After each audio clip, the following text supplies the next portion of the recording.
One fleet was enough to terrify them. Then Earth deployed 10 more.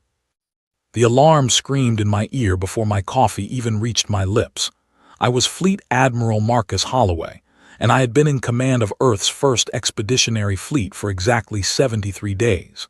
In those 73 days, I had filed paperwork, attended ceremonies, and shaken hands with politicians who could not tell a frigate from a freighter. I had not expected my coffee to ever be interrupted by anything more serious than a fuel report. But that morning, on the bridge of my flagship, the Eagle-class carrier Bright Horizon, the alarm cut through the quiet like a knife through wet paper. My communications officer, Lieutenant Hannah Brooks, turned in her seat with a face the color of cold ash. She was 26 years old and had served aboard 3 different ships before this one, and I had never seen her look afraid. She looked afraid now. "Admiral," she said, "we have a Priority 1 signal from Earth Command. The Galactic Coalition has just delivered a formal demand. Sir, they want an answer within 48 hours." I set my cup down. The coffee was bitter and far too hot, and I would not finish it. I would not finish anything that morning the way I had planned. I walked across the bridge, past the navigation console where young Ensign Peter Whitfield sat frozen with his hands hovering above his controls, past the tactical station where my chief tactical officer, Commander Yuki Tanaka, was already pulling up the Coalition's diplomatic channel feed. The view through the bridge windows showed the slow turning of stars and the distant blue curve of Mars far behind us. Everything looked peaceful, everything looked normal, and yet I could feel in the back of my throat that something terrible had just begun. "Put it on the main screen," I said. The face that appeared was tall and reed-thin, with skin the color of old paper and eyes set far apart on a long, narrow head. His name was Sitharvel, and he was the chief envoy of the Veshari hegemony, the oldest and most powerful species in the Coalition. He spoke through a small silver collar around his neck that translated his clicking, whistling language into our own. His voice came out smooth and patient, the way a teacher might speak to a child who had broken something valuable. "Admiral Holloway," he said, "I trust this message finds you well. The Galactic Coalition has reviewed humanity's expansion across your local star cluster over the past 80 years.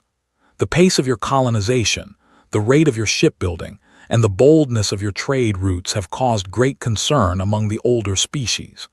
We have decided that humanity must accept 3 conditions to preserve the peace of our shared region of space." He paused. I felt every officer on my bridge holding their breath. "First," Sitharvel continued, "humanity will dismantle 90% of its military shipyards within 1 standard year. Second, humanity will surrender all research notes regarding its jump drive technology to the Coalition's Office of Shared Sciences. Third, humanity will accept protectorate status under the Veshari hegemony, which will involve the placement of Coalition observers in your government and the renaming of human colonies under Coalition naming conventions." He smiled then.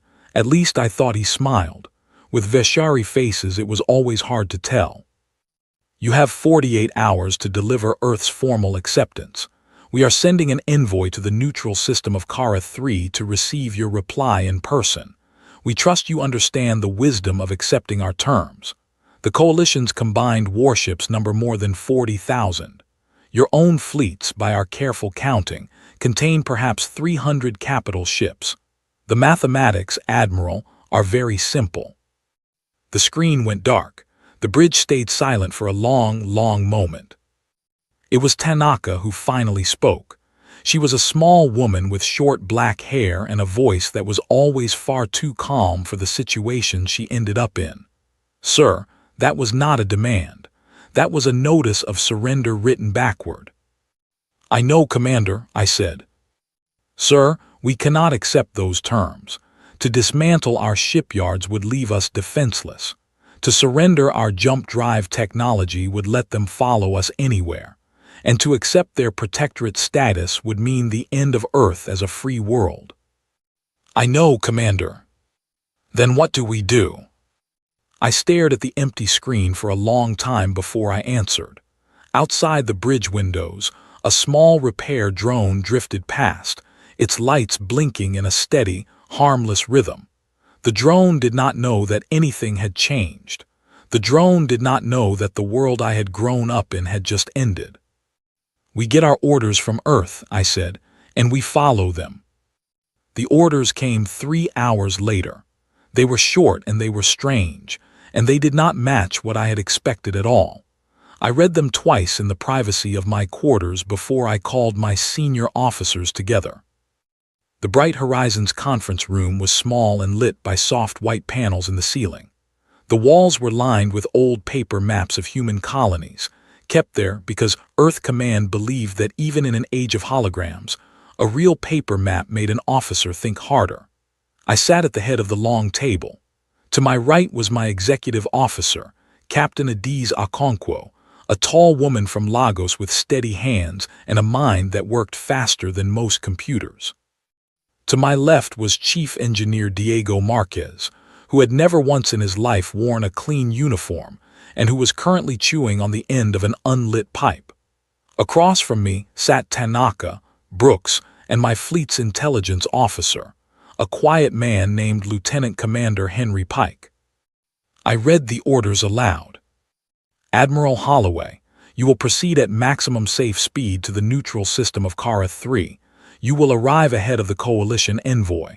You will conduct yourself as if you fully intend to negotiate. You will not under any circumstances accept the Coalition's terms. You will request additional time for consultation. You will await further instructions from Earth Command. Trust the plan. Trust your training. The First Fleet is not alone." I set the paper down. I looked at each of my officers in turn. "Sir," said Okonkwo, "what does that last line mean? The First Fleet is not alone." "I do not know," I said. "I have asked for clarification. Earth Command has refused to send any." Marquez took the pipe out of his mouth. "Admiral, with respect, that is the kind of order that a captain receives when his bosses know something he does not." "Yes, Chief," I said. "I think that is exactly correct." Pike, the intelligence officer, leaned forward slowly. He was a man in his 50s with a thin gray mustache and a habit of speaking only when he was sure of what he was about to say. "Admiral, I have been reviewing our long-range sensor logs for the past 5 years. There are gaps in them, small gaps in unusual places, asteroid fields, the dark spaces between systems. Locations that were classified above my clearance and were always patrolled by ships flagged under civilian shipping companies." "What are you suggesting, Mr. Pike?" "I am suggesting, sir, that for a long time now, Earth has been doing something it has not told us about." Tanaka spoke next. "Admiral, may I ask the obvious question? If we have been doing something secret, and if the Coalition has been counting our ships for 80 years, then maybe the Coalition has been counting the wrong ships." I did not answer her. I did not have to. Every officer at that table understood in that moment that we were standing on the edge of something that none of us had been prepared for. "We have our orders," I said at last. "We jump for Kara 3 in 2 hours. I want every ship in this fleet at full readiness. I want every crew member briefed on what we know and warned about what we do not. I want the Bright Horizon to look exactly like what the Coalition expects to see. A diplomatic flagship leading a small honor guard, nothing more." "And if the Coalition does not accept our request for additional time," Okonkwo asked. "Then we hold," I said, "until Earth tells us what to do next." Meeting ended. My officers left to prepare their stations. I remained at the table alone for several minutes, staring at the paper maps on the walls. There was a small star on one of them, a star I had never noticed before, marked with a tiny red dot that had no name beside it. I rose and walked over to it. The dot was in the deepest part of the Kuiper belt, far beyond Pluto, in a region of space where nothing should have been. Somebody had drawn it there in pencil. The pencil mark was old. Older than my appointment as Fleet Admiral. Older, perhaps, than my career. I stared at that little dot for a long time. Then I went to the bridge and gave the order to jump. The slipspace tunnel opened ahead of us like a great blue eye, and the Bright Horizon and her 63 sister ships slid into it one by one. Slipspace travel always made me feel slightly sick. The colors outside the windows turned wrong, the stars became lines, and time itself seemed to bend in ways that human bodies were never quite meant to handle. I sat in my command chair and held the armrests and waited. Estimated travel time to Kara 3 is 6 hours, 12 minutes, sir, said Whitfield from navigation. Acknowledged, Ensign. Sir, said Brooks, I am picking up encrypted traffic on the Coalition diplomatic frequencies. They are coordinating something.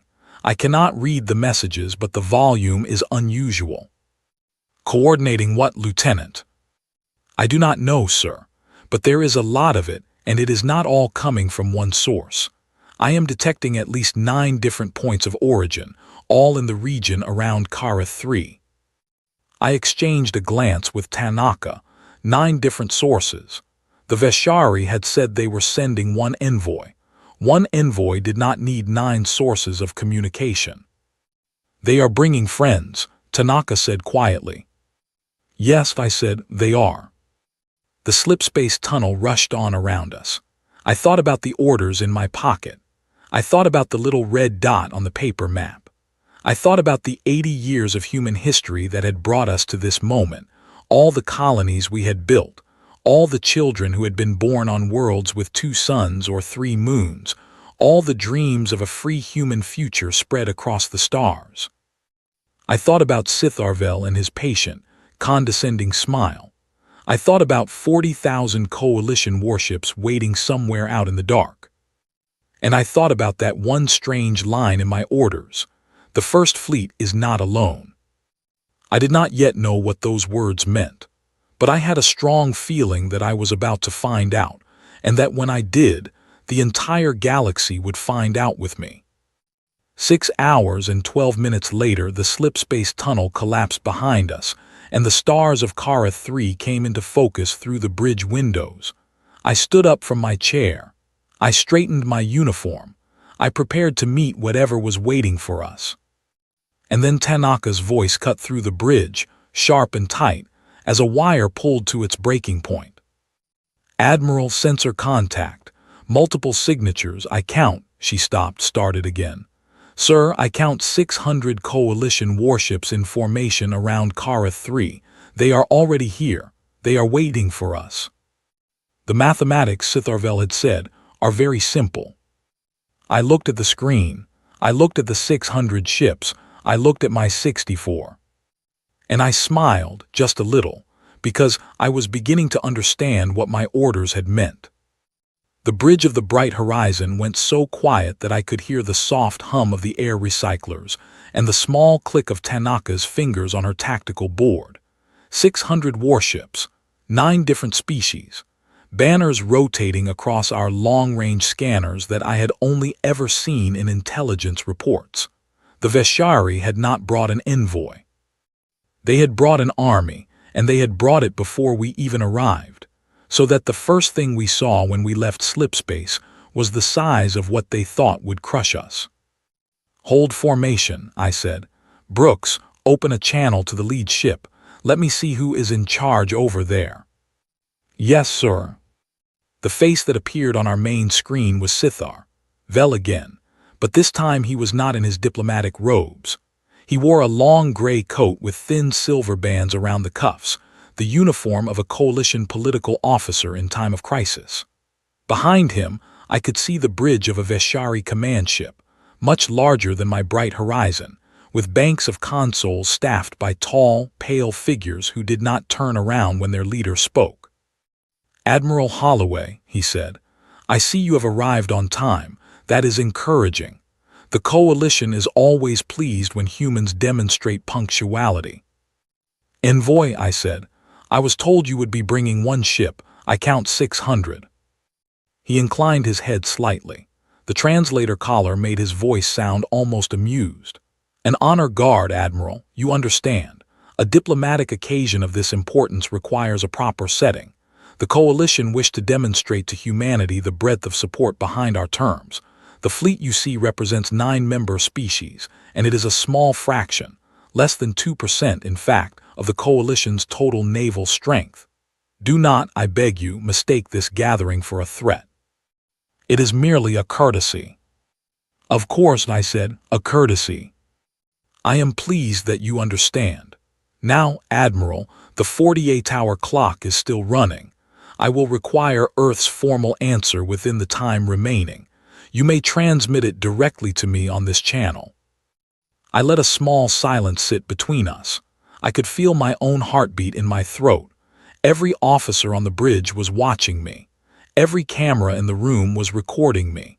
Whatever I said in the next 30 seconds would be reviewed, picked apart, and judged by historians for the next 1,000 years. I chose my words very carefully. Envoy Sitharvel, I appreciate the Coalition's careful preparation for this meeting. However, I am a fleet officer, not a diplomatic minister. Earth's formal answer must be delivered by our government, not by me. I respectfully request an additional 12 hours for proper consultation with my superiors on Earth, given the seriousness of your terms and the need for our political leaders to confer. The translator collar made a small, wet, clicking sound. Sitharvel was thinking. He did not want to grant my request, but neither did he want to refuse it, because refusing would suggest that the coalition was in a hurry, and the coalition was supposed to be the patient teacher, calmly explaining the rules to a stubborn pupil. 6 hours, he said at last. I will grant you 6 hours, Admiral, no more. After that I expect Earth's reply, and I expect it to be the correct one. 6 hours will be sufficient, I said. Thank you, Envoy. The Bright Horizon and her escorts will hold position at the agreed coordinates until our answer is ready. See that you do. The screen went dark. I let out a breath I had not realized I was holding. Marquez, I said to my chief engineer, who was patched in from his engineering deck, what is the status of our long-range communications? Clear and ready, Admiral. Earth Command is on a tight beam relay. We can send and receive at full speed. Good, Brooks, I want you to send a coded transmission to Earth Command. 3 words, open the gates. Brooks looked up at me, sir. 3 words, Lieutenant, open the gates. Do not add anything. Do not change anything. Just send those 3 words on the priority channel. Yes, Admiral, sending now. I felt the small vibration in the deck as our communication array fired the message into the dark. The signal was tight-beamed, encrypted at the highest level our cryptographic teams had ever developed, and routed through a series of relay points that even our own civilian contractors did not know existed. Within 40 seconds, the message would be in the hands of Earth Command. Within 2 minutes, it would be on the desk of the Joint Chiefs. Within 5 minutes, it would be in the hands of the World President herself, in the small office on the top floor of the Geneva Administrative Complex, where she preferred to work late at night. Across the bridge, Pike, my intelligence officer, was watching me with a thoughtful expression. You know what those words mean, Admiral? He asked quietly. I have a guess, Mr. Pike. I have a strong guess. Care to share? I looked at him. I looked at Tanaka, who was still tracking the coalition fleet on her board. I looked at Okonkwo, who had come up from her station to stand beside my chair. I looked at Brooks, who was watching me with eyes that were no longer afraid but very, very curious. For 80 years, I said, Earth has been counting coalition ships, and the coalition has been counting ours. Both sides have been counting the wrong things. They have been counting what we wanted them to see, and we have been counting what they wanted us to see. The difference is that we have been counting more honestly than they have. Sir, said Tanaka. Commander, what do you know about the Hidden Yards project? She frowned. I know it is a name that gets mentioned in classified briefings and never explained. I know that it is supposedly a research initiative for civilian shipping. I know that it has a budget that nobody can ever fully account for. Yes, I said, and so do I, so does every senior officer in this fleet. We all know about the Hidden Yards project. We just do not know what it actually is. Today, I think we are about to find out. The 6 hours passed slowly. I walked the corridors of the bright horizon, stopping at each station to talk to my crew. I found Whitfield in the navigation room, drinking coffee and reading a paper book about historic naval battles. I found Marquez in engineering, arguing with 2 of his junior engineers about the proper way to balance reactor flow during an emergency jump.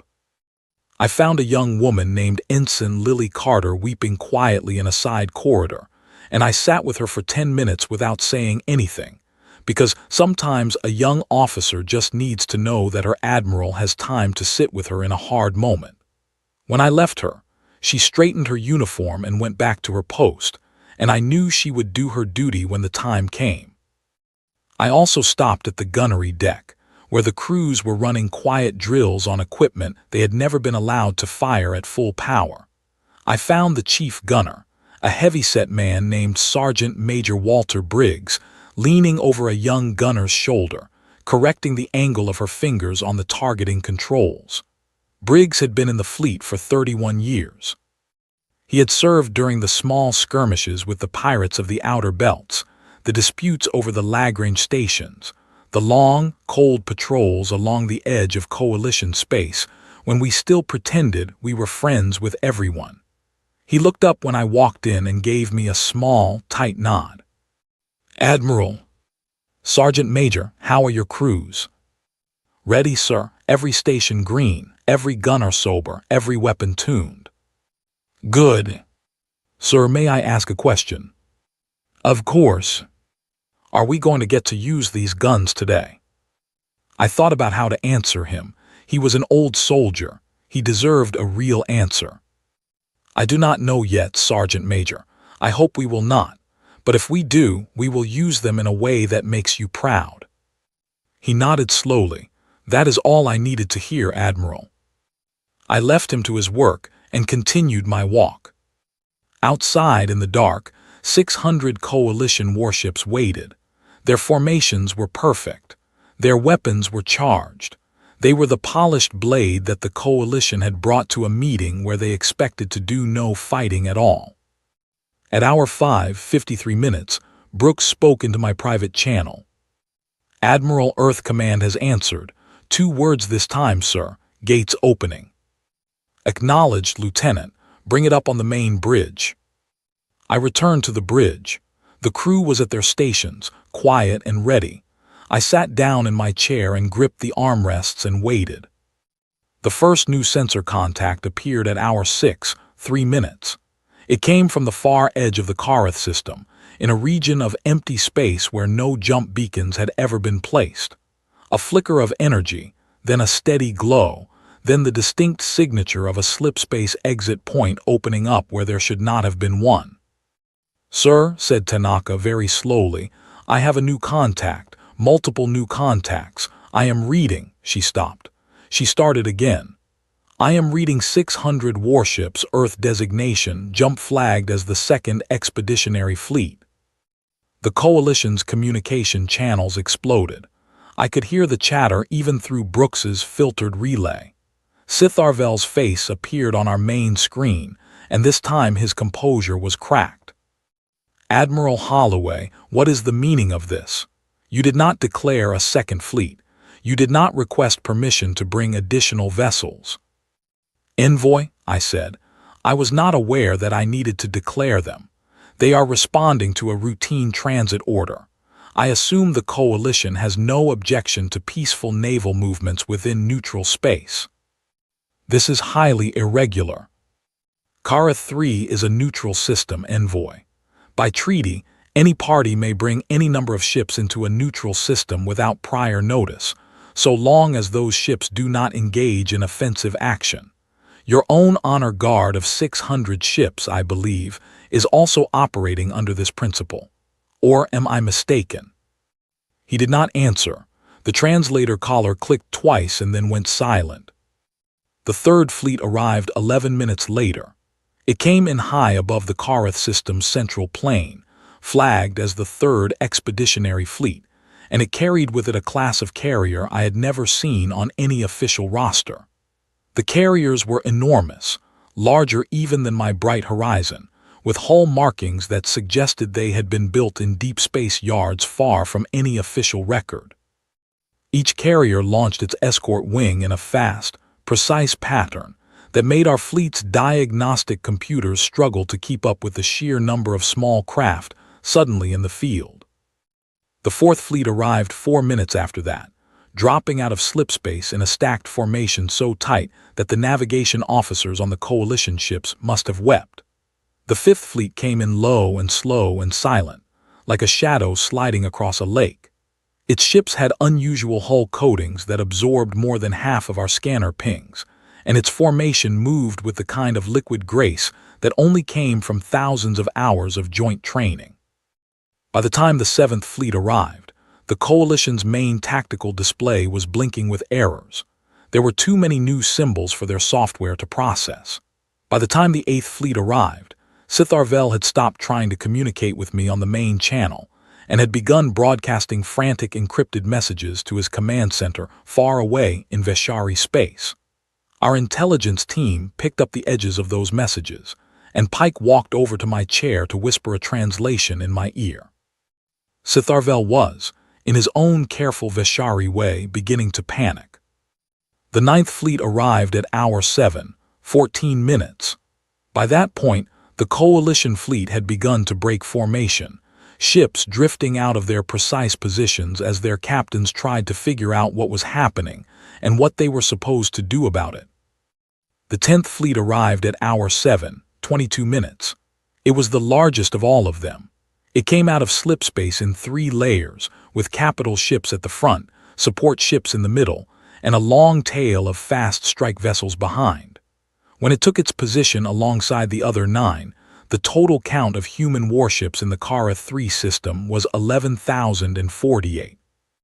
11,048. The coalition had brought 600.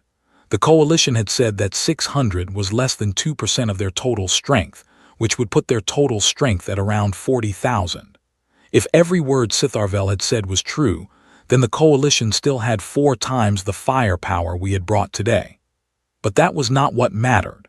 What mattered was that the coalition had spent 80 years believing that humanity could field, at most, 300 capital ships. And now, in less than 90 minutes, we had shown them 11,000. The lie was not in the numbers. The lie was in everything they had assumed about us. I rose from my chair. I walked to the center of the bridge. "Brooks," I said, "open a channel to Sitharvel, direct line, no filters." "Channel open, sir." His face appeared on the screen. He was not smiling now. He was not patient now. He was, I think, for the first time in his very long life, frightened. "Envoy," I said, "I owe you an explanation. The fleet you see before you is not a warning and it is not a threat. It is a correction. For 80 years, the coalition has believed certain things about humanity, and those things have not been true. Today, we have decided that the time for letting you believe untrue things has come to an end." "Admiral, please let me finish. I will only say this once. The 1st Expeditionary Fleet, the one you saw arrive this morning, was never our military. It was our public face. It was the fleet that sailed in parades and visited foreign capitals and made polite gestures during diplomatic functions. It was the fleet that you counted when you wanted to know how strong we were. The other 10 fleets, the ones that have just arrived, were built in places that you have never thought to look. Asteroid belts. The dark space between systems. Hidden moons. Yards inside hollowed-out comets. We have been building them for 80 years. We started the day after your first envoy visited Earth and explained to us, with great patience, that we should be grateful for the protection of our older and wiser neighbors. Admiral, this is. I have not finished, envoy. The coalition has 6 hours to withdraw all 600 of its ships from the Kara 3 system. After 6 hours, any coalition ship that remains in this system will be considered to be in violation of neutral space by its own definitions. We will not engage them. We will simply remain here, and we will continue to remain here. And the coalition will have to decide what to do about a system where 11,000 human warships will not leave. Do you understand what I have told you?" Sitharvel was silent for a long moment. The translator collar around his neck made a faint clicking noise, as if it were trying to find words in his language for what he was hearing in mine. "Admiral Holloway," he said at last, "if you make this demand, the coalition cannot accept it without losing face before all our member species." "I understand that, envoy. If we cannot accept it, we may be forced to respond with action." "I understand that too." "Do you understand, Admiral, what you are doing? You are not negotiating, you are dictating." "No, envoy, I am correcting. There is a difference. A negotiator asks for what he wants. A dictator demands what he wants. A man who corrects a misunderstanding simply tells the truth and waits for the other side to deal with it. That is what I am doing now. I am telling you the truth about what humanity is. The coalition has believed a comfortable lie for 80 years. The lie is over. What you do next is up to you." I cut the channel. The bridge was silent. Outside in the dark, 600 coalition warships stared at 11,000 human ones, and not a single shot had been fired, and not a single life had been lost, and yet the entire shape of the galaxy had shifted in the space of a single morning. Okonkwo came to stand beside me. She did not speak for a long time. Then very quietly she said, "Admiral, do you think they will withdraw?" "No," I said, "I do not think they will." "Then what?" "Then we will see what 80 years of preparation has been for." I sat back down in my chair. I waited. I watched the coalition fleet on the tactical board, and I saw the small ripples of movement that meant their captains were arguing, that their admirals were sending frantic messages to home worlds far away, that their political officers were scrambling to find any path forward that did not involve admitting they had been wrong about everything. The 6 hours began to count down, and I prepared with a heavy heart for what I knew was coming next. They did not withdraw. I had told Okonkwo I did not think they would, and I had been right, but being right did not make me feel any better about it. Watching the coalition fleet through our long-range scanners during those 6 hours was like watching a very old man trying to admit that he had made a mistake. The longer he tries to find the right words, the harder the admission becomes, until finally he gives up trying and pretends nothing happened at all. That was what the coalition did. They pretended nothing had happened. At hour 5, 45 minutes after my ultimatum, the coalition fleet did not begin pulling back. Instead, they began slowly shifting their formation. The ships moved in a pattern that looked at first like a routine repositioning, but Tanaka, watching from her tactical board, knew better. "Admiral," she said, "they are moving into attack formation. Slowly and in stages, but it is unmistakable. A faction within the coalition has decided to test us." "Which faction, Commander?" Pike answered before she could. "The Voan, sir. I can see their flagship at the center of the new formation. The Voan Imperium is the most aggressive of the coalition's hardliner species. They are the ones who have been pushing the loudest for the protectorate terms. They have a long history of solving problems by hitting them very hard." "They think we are bluffing," I said. "Yes, sir," said Pike. "They think the 11,000 ships we brought are a trick, maybe holograms, maybe a sensor deception, maybe ships we cannot actually fight with because we have too few crews to operate them all. They have decided to find out." I looked at the tactical board. The Voan ships were big and ugly and old, crusted over with weapon mounts that looked as if they had been added in different centuries by different designers. But they were also tough. Voan shielding was famous across the coalition for taking punishment, and they were brave in the brutal way that very old empires sometimes are. They had decided to act, and they would act, and nothing I said now would change their minds. "Tanaka," I said, "all fleets to combat readiness, disabling protocols only. I do not want a single Voan life lost if we can help it. We are not here to start a war. We are here to end the lie. Use the new shielding. Use the new tactical patterns. Use everything we have, but only at the level needed to stop them. Yes, Admiral, spreading the orders now. I touched the communication panel beside my chair and addressed every ship in the 11,000. This is Fleet Admiral Holloway. To every captain, every officer, every crew member of the combined human fleets at Kara 3, the Coalition is about to act. We will not act first. We will absorb their first action and we will respond with restraint. We will disable, not destroy. We will cripple, not end. Today the galaxy is going to learn what humanity is, and the lesson must be one that other species can live with afterward. Hold your fire until I give the word. Hold your fire even when they have already opened theirs. Hold your discipline. Hold your hearts. We are about to do something that will be remembered for 1,000 years, and I want it remembered the right way. I cut the broadcast, I sat back, I waited.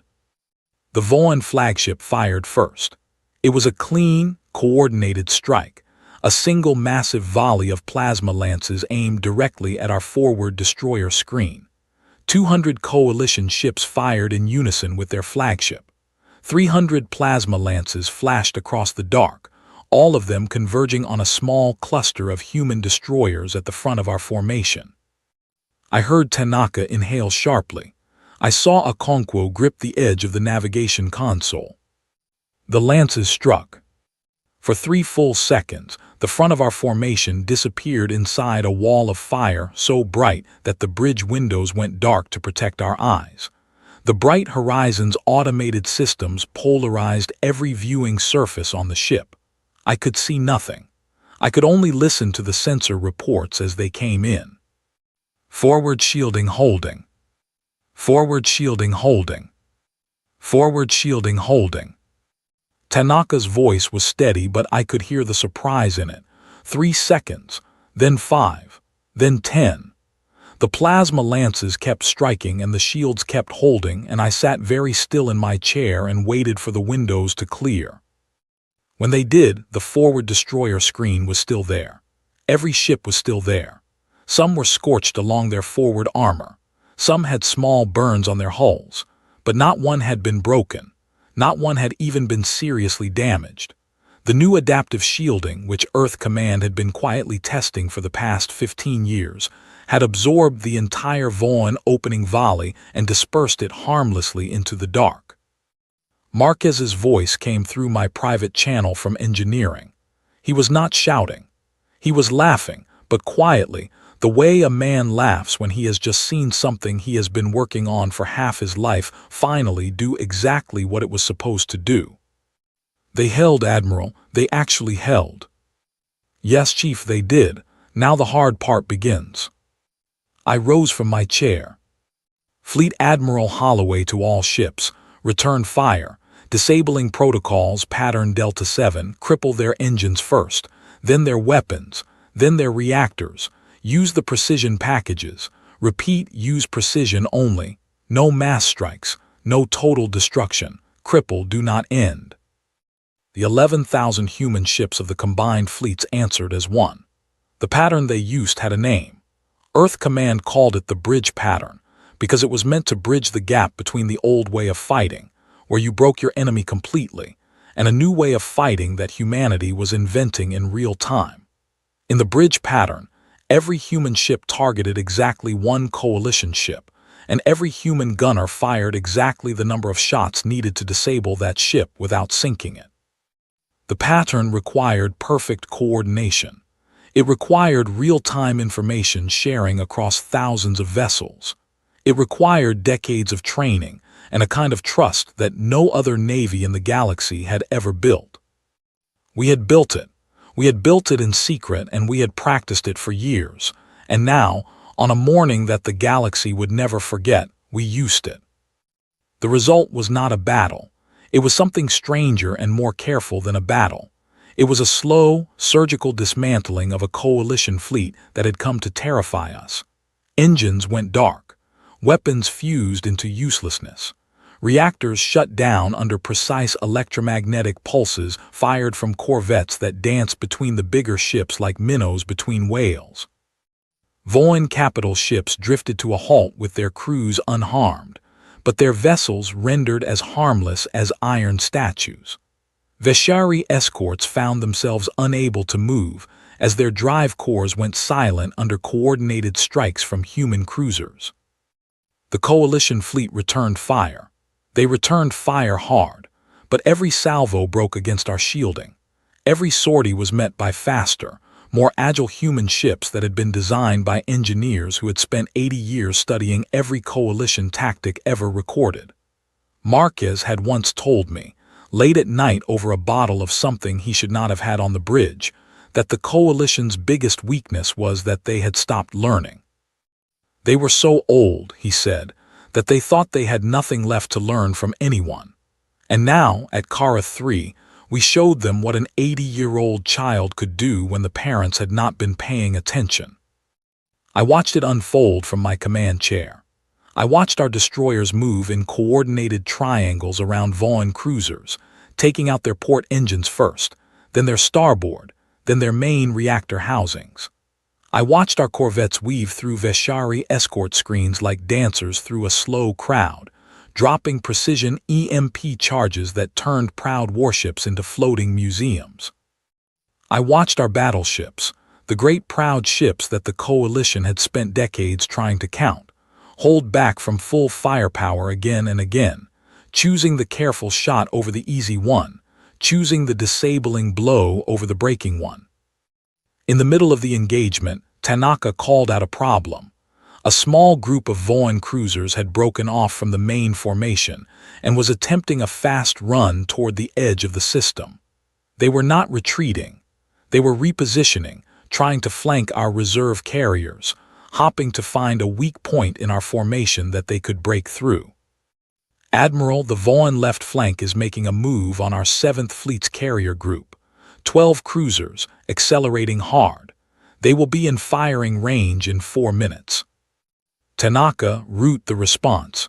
9th Fleet has the angle. Have them intercept with disabling protocols. Yes, Admiral.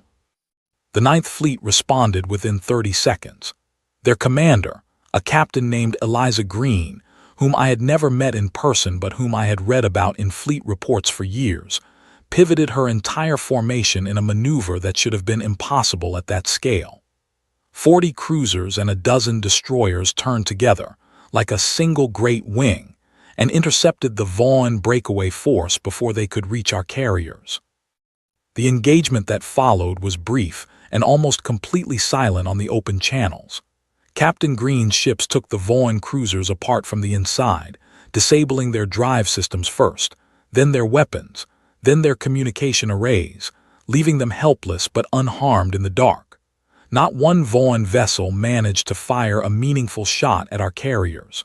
Not one of Green's ships took a hit serious enough to break their shields.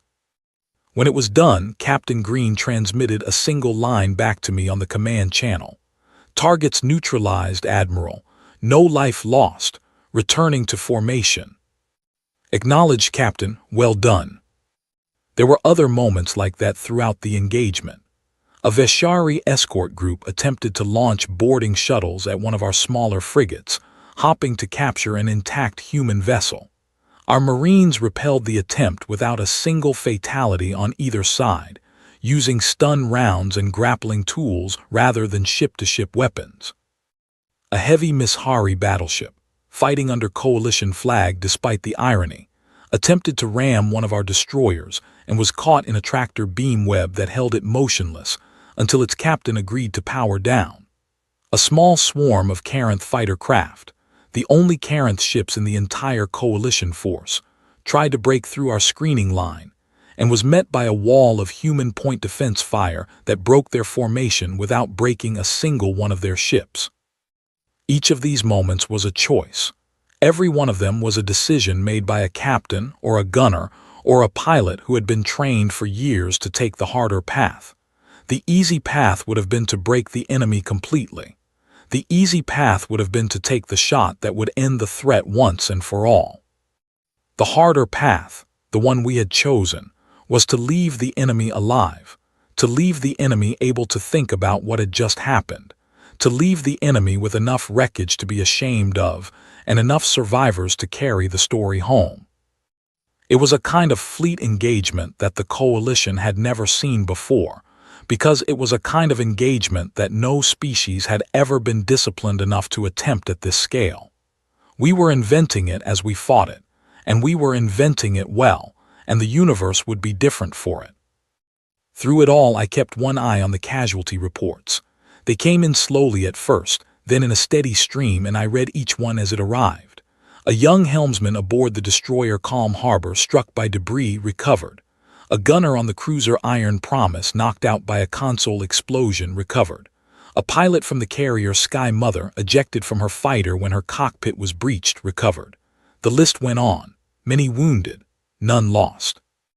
Across 11,000 ships, across 43 minutes of engagement, across thousands of individual choices made by gunners and pilots and captains under enormous pressure, we had not yet lost a single human life.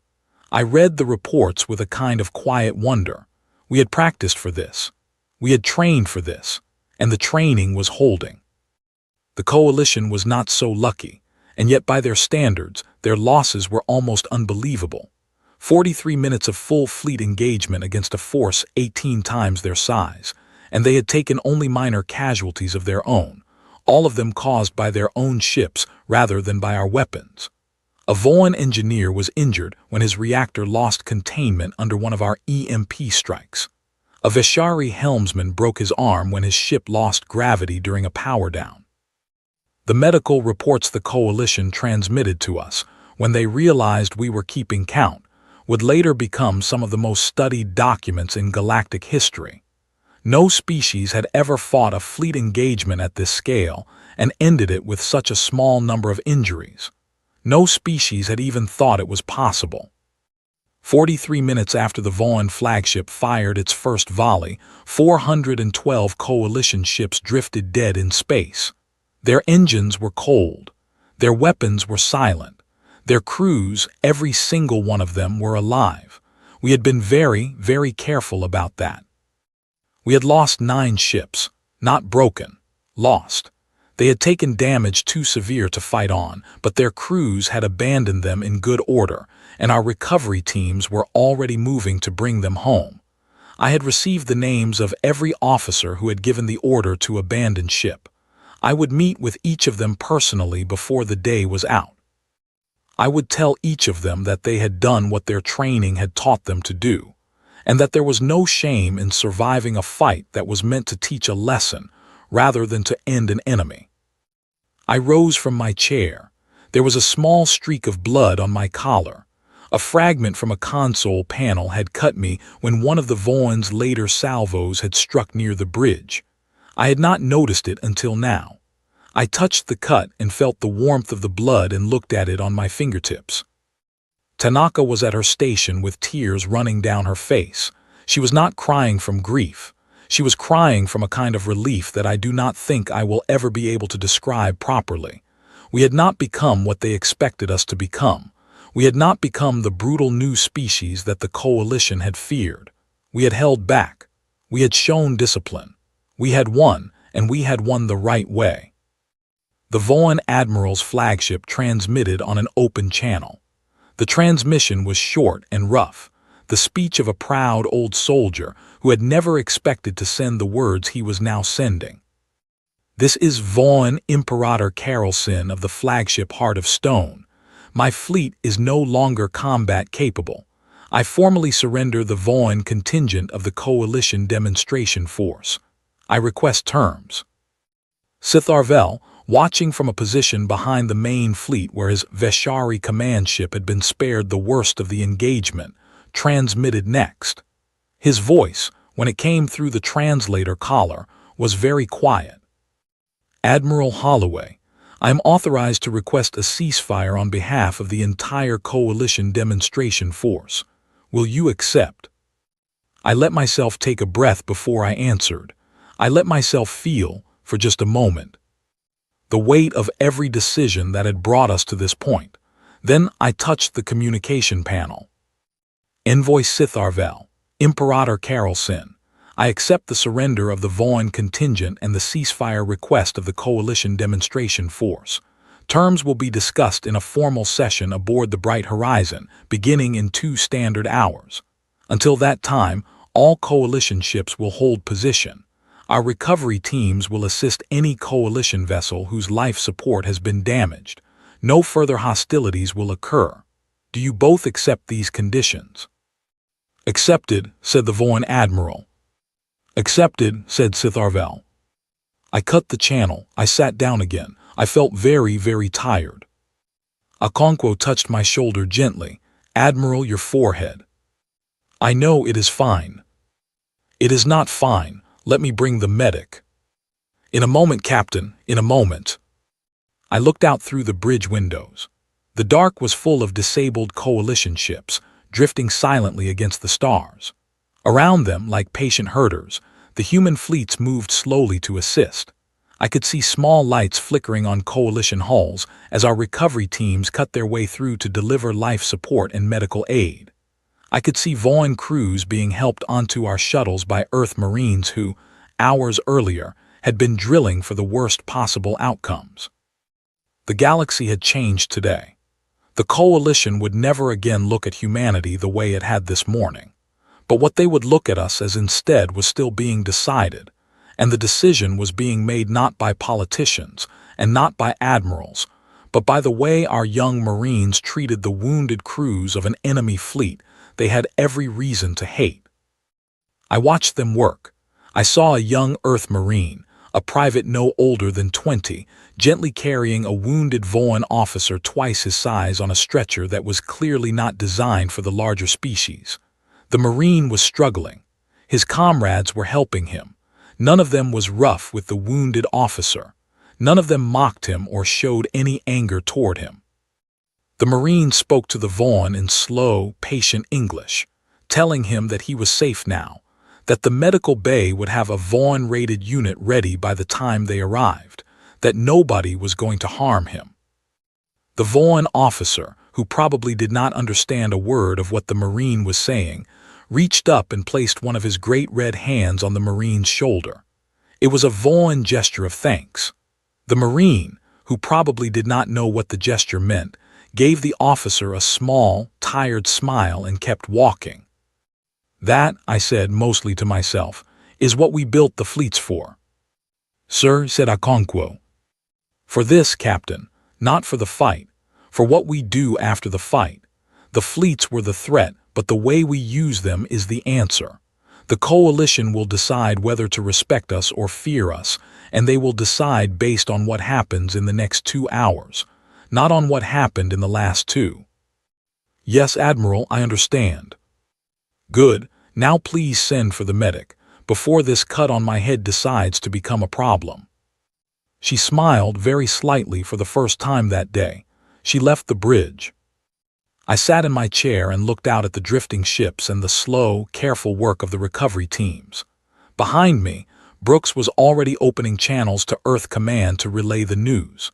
In 2 hours, every government on every human world would know what had happened at Kara 3. In 2 days, every Coalition member species would know. In 2 weeks, every star-faring civilization in the local cluster would know. The lie was over, the truth had begun. And what the truth would mean for all of us, human and Coalition alike, was the work of the years to come. The formal negotiation began aboard the Bright Horizon 2 hours later, exactly as I had said it would. By that time, my forehead had been stitched and bandaged by a young medic named Lieutenant Catherine Marsh, who scolded me for ignoring a head wound for 40 minutes during active combat. I apologized to her.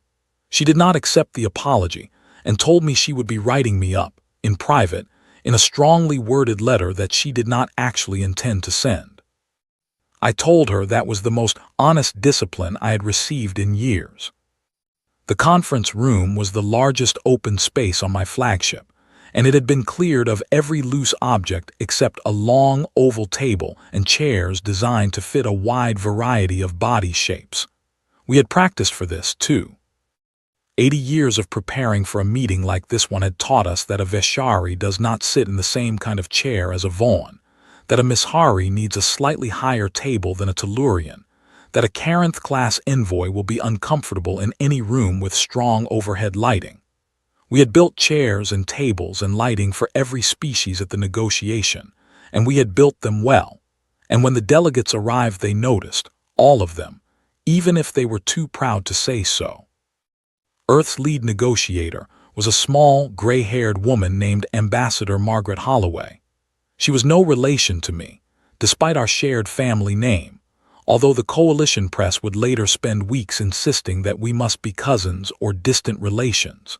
She arrived from Earth on a fast diplomatic courier 2 hours after the ceasefire and spent 30 minutes in my private cabin reviewing the situation before she walked into the conference room. "Admiral," she said to me before we entered, "I want to thank you for what you did today, not just the way you fought, the way you stopped fighting. That will matter more than the fight itself." "Ambassador, I had the easy job. You have the hard one." "Yes," she said and smiled a little, "I do." The negotiation lasted 3 days.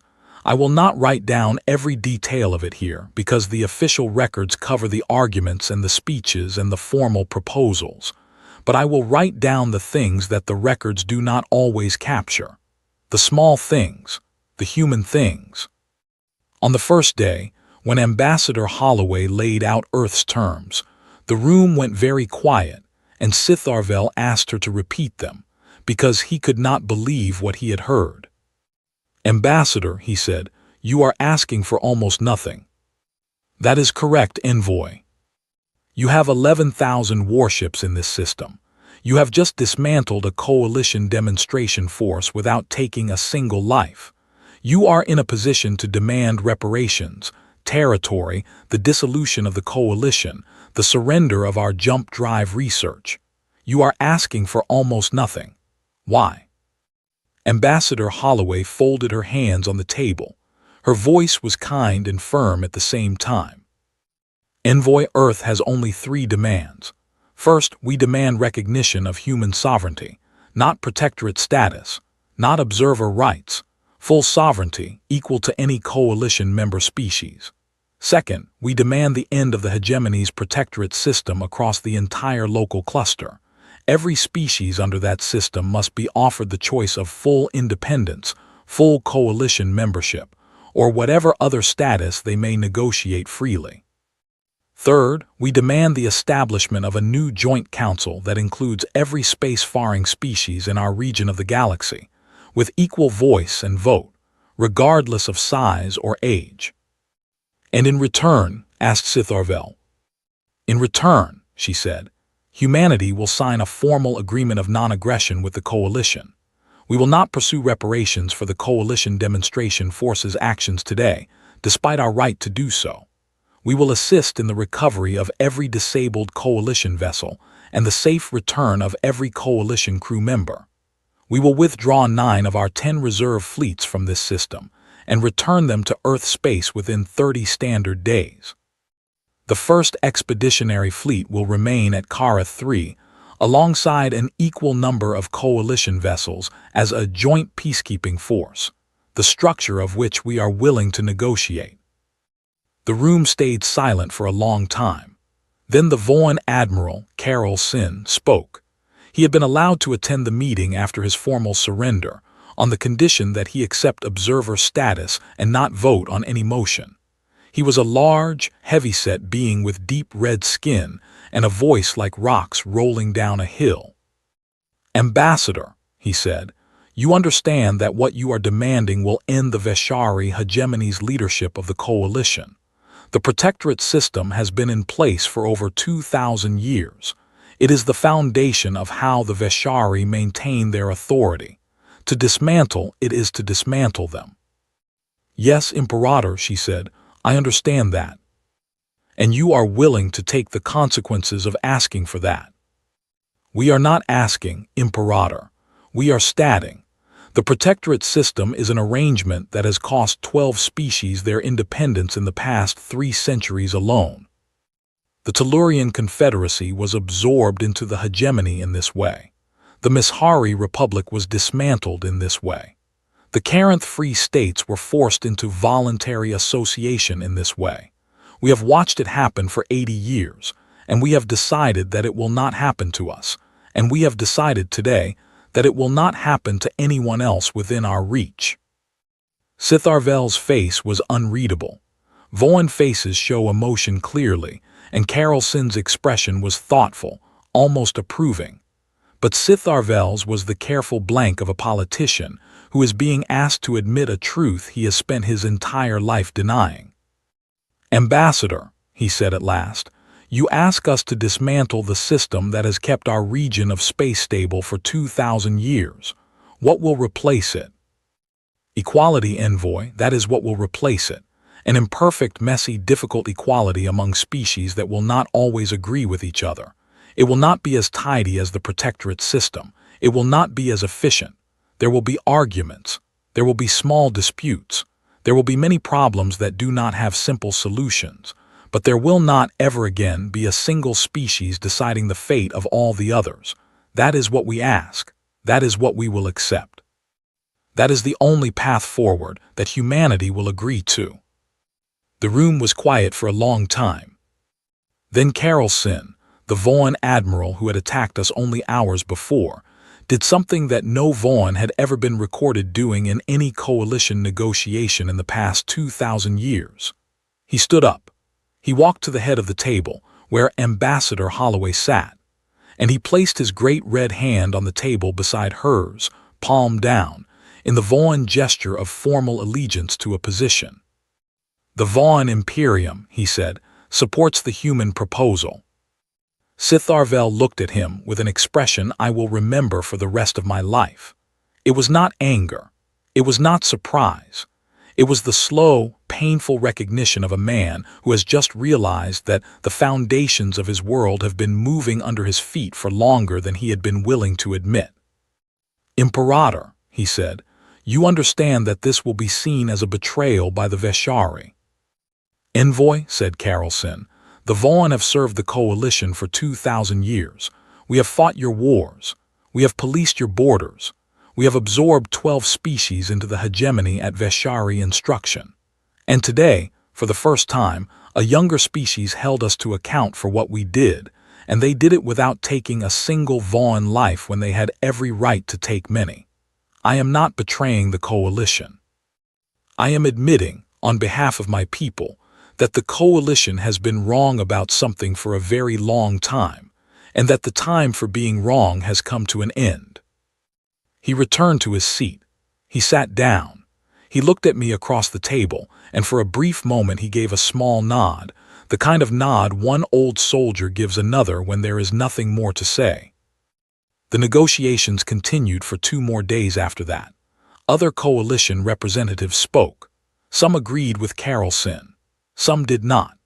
There was a long, painful argument on the second evening when the Mishari delegate, who represented one of the species that had been quietly absorbed by the Veshari decades earlier, broke down and asked, in a voice that everyone on Earth would later hear in the recordings, why no one had stopped the hegemony before now. Why it had taken a young, strange species from a small blue world to do what older, wiser species had been afraid to do for centuries. Ambassador Holloway answered him. She told him that fear was a rational response to overwhelming force, and that the Mishari had not been weak for being afraid. She told him that humanity had been afraid too, and that humanity had spent 80 years preparing because we were afraid, and that the difference between being afraid and being defeated was simply what you decided to do with your fear. The Mishari delegate wept quietly during her answer, and when she had finished, he thanked her, and he signed the human proposal that same evening. There were other moments I will carry with me for a long time. On the morning of the 3rd day, a delegate from the Carinth Free States, a small bird-like being named Tayliran, asked permission to address the room directly. She climbed onto a small platform that we had built to put her at eye level with the larger species, and she spoke in a high, fast voice that the translator collars struggled to keep up with. For 300 years, she said, the Carinth have lived under what the hegemony called voluntary association. We were never asked. We were told. Our young people learned Veshari before they learned their own song language. Our trading routes were rewritten to pass through Veshari ports. Our independence was a word that meant nothing in the documents we signed. Today, for the first time in 300 years, a delegate from my people is allowed to speak in a room where the hegemony does not get to write our words for us. I will not waste this chance. The Carinth Free States accept the human proposal. We accept it without conditions. We accept it because, for the first time in 3 centuries, somebody asked us what we wanted, and the answer is to be free. She climbed down from the platform. The room was silent. Ambassador Holloway dabbed at her eyes with the corner of her sleeve very quickly and pretended she had not. By the end of the 3rd day, the proposal had been signed by the Vaughan Imperium, the Mishari Republic in exile, the Carinth Free States, the Tellurian Confederacy in exile, and 4 smaller species who had been coalition members but had quietly suffered under the protectorate system for generations. It had been signed, with many objections and a long written statement of formal disagreement, by the Veshari hegemony itself. It had been ratified by Earth Command via direct transmission from Geneva. It would be known, in the histories that would be written about it later, as the Carinth Accords. I attended the signing ceremony in my dress uniform with my forehead still bandaged. I sat at the back of the room, because the ceremony belonged to the diplomats and not to the soldiers, and I watched as the future of an entire region of the galaxy was rewritten in the space of 4 hours of formal speeches and signed documents. When it was over, Sitharvel found me in the corridor outside. He was alone. He no longer wore his diplomatic robes. He had on a plain gray traveling coat, and his translator collar was tucked into his pocket, and he spoke to me in slow, accented English. "Admiral Holloway, may I ask you a question?" "Of course, Envoy." "Why did your species build 10,000 warships in secret, if your intentions were not conquest?" I looked at him for a long time. I thought about how to answer him. I thought about my orders. I thought about the little red dot on the paper map in the conference room of my ship. I thought about every officer who had served in the Hidden Yards project, every engineer, every shipwright, every silent worker who had spent decades building vessels that the rest of humanity did not know existed. "Envoy," I said at last, "we built the ships because we had been watching the coalition for 80 years. We had seen the Tellurian Confederacy absorbed. We had seen the Mishari Republic dismantled. We had seen the Carinth Free States forced into association. We had watched the protectorate system slowly erase the independence of every species it touched. And we had decided very early that it would not happen to us. So we built ships. We built thousands of them. We hid them in places no one would think to look. We trained crews in secret. We developed shielding that no one had seen before. We did all of this not so that we could conquer the galaxy, Envoy. We did it so that no one could ever do to us what your hegemony has done to so many others." He listened to me. He nodded slowly when I had finished. "Admiral," he said, "I think the Veshari will need a very long time to understand what happened today." "Take all the time you need, Envoy." He held out his long, pale hand. I took it. We stood there for a moment in the corridor, 2 officers from 2 very different species, neither of us really sure what came next, but both of us aware that what had come before was over. Then he walked away, and I returned to my bridge, and the bright horizon began to prepare for the long journey home. I am writing this final entry from the observation deck of my flagship, 3 weeks after the signing of the Carinth Accords, as the 11,000 ships of the combined human fleets begin their staged withdrawal from the Carinth 3 system. Most of them are going home. 9 of the 10 reserve fleets will return to Earth space, where they will resume their normal patrols and training rotations. The first expeditionary fleet, which was the public face of humanity for so long and which became, on a single bright morning, the bait that opened the gates, will remain at Kara 3 for now. We are joined by an equal number of coalition ships from a mixture of species, including 6 Vaughn cruisers under Imperator Carol Sin's personal command. Together, we form the new Karath Joint Peacekeeping Force, the first multi-species fleet ever to operate in this region of the galaxy. I am told that already, on 6 different worlds across the local cluster, planning has begun for the new joint council that the Accords promised. Representatives from the Mishari Republic in exile have returned to their home system to begin the slow work of rebuilding their independent government. The Carinth Free States have formally withdrawn from the hegemony's protectorate system and have requested admission to the new council as a fully independent member. The Tellurian Confederacy in exile has held its first open elections in 3 centuries. None of these things would have been possible 6 weeks ago. All of them are happening now. The Veshari have been quieter. They have not, so far, made any major move against the Accords. They are too proud to admit defeat openly, and they are too smart to fight a war they cannot win. I think they will spend the next decade quietly trying to find ways to slow the dismantling of their old system, and I think they will mostly fail, because the species under their protectorate now know that they can leave, and the species considering joining the coalition now know that they do not have to surrender their independence to do it. Captain Okonkwo joined me on the observation deck a few minutes ago. She brought 2 cups of coffee. She has a habit of bringing me coffee at moments when I am thinking too hard and not paying enough attention to the people around me. She has been my executive officer for 4 years, and she knows me better than most members of my own family. "Admiral," she said, "do you think we did the right thing?" I considered the question for a long time before I answered. "I do not know, Captain. I think history will judge us, and history is not always kind to people who change the order of things.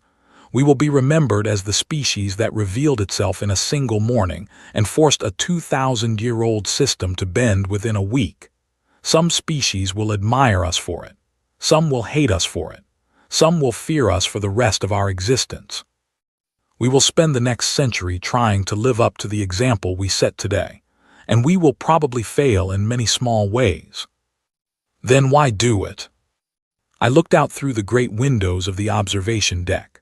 The stars were turning slowly past us, and below them I could see the bright cluster of coalition ships arranged alongside our own, already beginning the small daily work of joint patrols and shared maintenance.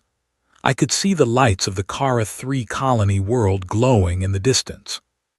Because somewhere on Earth tonight, Captain, a child is looking up at the stars, and for the first time in 80 years, that child can dream of going to those stars without wondering if some older species has already decided what kind of life she will be allowed to live. That is enough. That has to be enough. Whatever else we did today, we did that, and that is worth more than any other thing we have ever done. She nodded slowly. She drank her coffee. "Admiral," she said, "permission to speak freely." "Always, Captain." "You are a hard man to serve under, sir, but you are a good one. I am glad I was here for this."